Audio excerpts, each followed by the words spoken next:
முதலமைச்சர் விஜய் தலைமையிலான அரசுக்கு நம்பிக்கை வாக்கெடுப்பு நடைபெற்றது. அதில் அவர் மிகப்பெரிய வெற்றியை பெற்றிருக்கிறார்.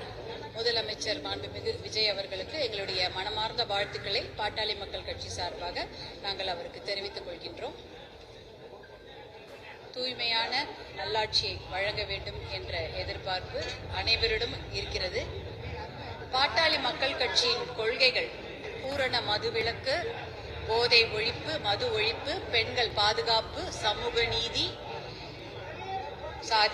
சாதிவாரி கணக்கெடுப்பு, இடப்பங்கீடு போன்ற நீர் மேலாண்மை, விவசாயத்துக்கு முன்னுரிமை, தமிழுக்கு முன்னுரிமை, இளைஞர்களின் வேலை வாய்ப்பு, தனியார் நிறுவனங்களில் இளைஞர்களுக்கு வேலை வாய்ப்பை உறுதி செய்வது 80% உறுதி செய்ய வேண்டும் என்பது பாட்டாளி மக்கள் கட்சியுடைய நிலைப்பாடு. 75% தமிழ் இளைஞர்களுக்கு வேலை வாய்ப்பை வழங்கி உறுதி செய்ய வேண்டும் என்பது ஆளுகின்ற தமிழக அரசின் நிலைப்பாடாக இருக்கிறது.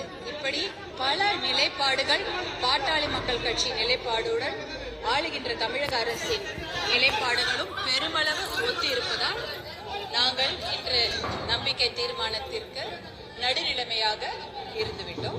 பாட்டாளி மக்கள் கட்சி நடுநிலைமையாக இன்று அவர்களுக்கு இருந்து நல்ல ஆட்சி தர வேண்டும் என்பதற்காக, தமிழக மக்களின் நலனுக்காக நல்ல ஆட்சி தொடர வேண்டும், தூய்மையான ஆட்சி வழங்கப்பட வேண்டும் என்பதற்காக நாங்கள் நடுநிலைமையாக இருந்துவிட்டோம். நன்றி.